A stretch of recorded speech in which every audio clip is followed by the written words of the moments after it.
നിങ്ങൾ കേൾക്കുന്നത് ബർമുഡ. രചിച്ചത് P. Surendran. Production copyright story tell 2020. കഥയിലെ വിമർശനസ്ഥാനങ്ങൾ.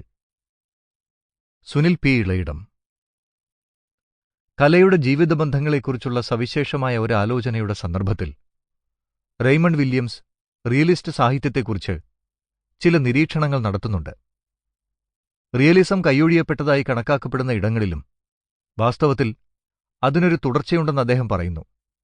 അത്യന്തം വൈയക്തിക സ്വഭാവം പ്രദർശിപ്പിക്കുന്ന പാശ്ചാത്യ ആധുനിക നോവലും ജോയ്സ്, പ്രൂസ്റ്റ്, ഭാവി സമൂഹത്തിന്റെ കഥ പറയാൻ ശ്രമിക്കുന്ന ആധുനിക പ്രതീകാത്മക നോവലുകളും ജോർജ് ഓർവെൽ, ആൾഡക്സ് ഹക്സ്ലി റിയലിസ്റ്റ് ഭാവനയുടെ പുതിയ സന്ദർഭങ്ങളാണെന്നാണ് അദ്ദേഹം അഭിപ്രായപ്പെടുന്നത്.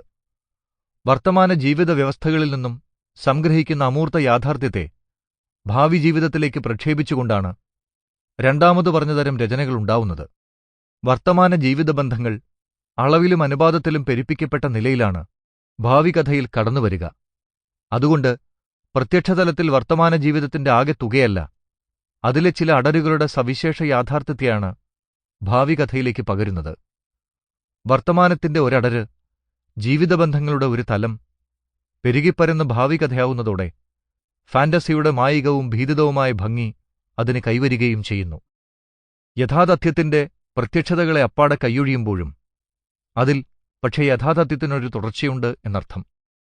പി. സുരേന്ദ്രന്റെ ബർമുഡ എന്ന കഥാസമാഹാരത്തിലെ പല കഥകളിലും ഇങ്ങനെ ഭാവി കഥയായി തീരുന്ന വർത്തമാനത്തിന്റെ ഒരടരുണ്ട്.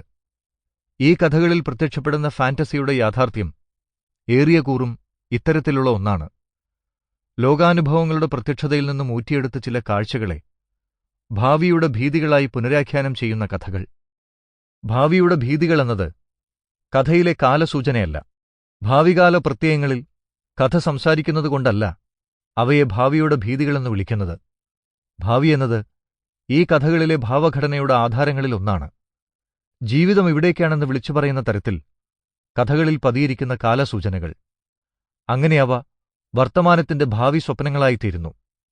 വർത്തമാനത്തിന്റെ പേടിസ്വപ്നങ്ങളെന്നും നമുക്കതിനെ വിവരിക്കാം. 9 കഥകളാണ് ബർമുഡ എന്ന സമാഹാരത്തിലുള്ളത്. വാസ്തവത്തിൽ ഈ കഥകളെ അത്രയും വർത്തമാനത്തിന്റെ ആഖ്യാനഭേദങ്ങളായി കാണാം.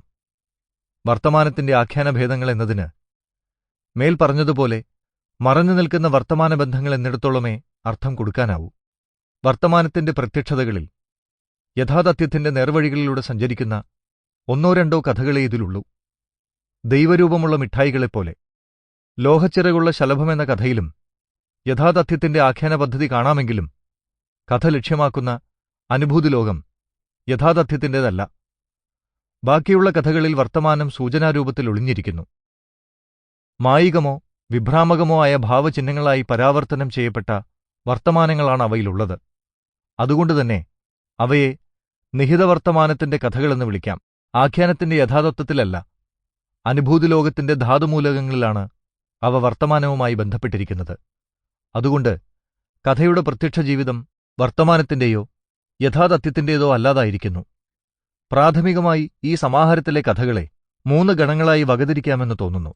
ബർമുഡ, വൃക്ഷത്തെക്കുറിച്ച് ഒരു സദൃശവാക്യം, ഉറങ്ങാനുള്ള സമയം എന്നീ കഥകൾ വർത്തമാനത്തിന്റെ അടരുകളിൽ നിന്ന് കണ്ടെടുക്കപ്പെട്ട ഭാവി സൂചകങ്ങളാണ്.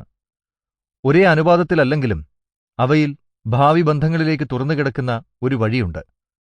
ഭ്രമാത്മകതയുടെ തോതിൽ ഏറ്റിറക്കങ്ങൾ നിലനിർത്തിക്കൊണ്ടുതന്നെ അവ വർത്തമാനവുമായി ഒരു സൂക്ഷ്മ സംവാദത്തിലേർപ്പെടുന്നു. വിഭ്രമാത്മകമായി തുടങ്ങി യഥാതഥ പ്രതീതിയിലേക്ക് ചെന്നുചേരുന്നതാണ് ബർമുഡയുടെ ആഖ്യാന ഘടനയെങ്കിൽ യഥാതഥ പ്രതീതിയിൽ നിന്ന് വിഭ്രമാത്മകതയിലേക്കാണ് ഉറങ്ങാനുള്ള സമയത്തിന്റെ ആഖ്യാനപദ്ധതി ചാഞ്ഞു നിൽക്കുന്നത്. വിഭ്രമാത്മകത അതിൽ തന്നെ ചെന്ന് അവസാനിക്കുന്ന ഒന്നായി തീരുവാൻ ഈ കഥകളുടെ അനുഭൂതിമണ്ഡലമെന്നതുപോലെ ആഖ്യാനയുക്തിയും വായനക്കാരെ അനുവദിക്കുന്നില്ല എന്നർത്ഥം. സമുദ്രത്തിന്റെ പര്യായങ്ങൾ, നീലക്കുതിരയുടെ മനസ്സ്, ചരിവുതലം, 1-ാം നിലയ്ക്കപ്പുറം എന്നീ കഥകളിൽ ഫാന്റസി തുടരുന്നത് അടിയൊഴുക്കായാണ്. ആദ്യഗണത്തിലേതുപോലെ ഇവിടെ യാഥാതഥ്യം Sample complete. Ready to continue?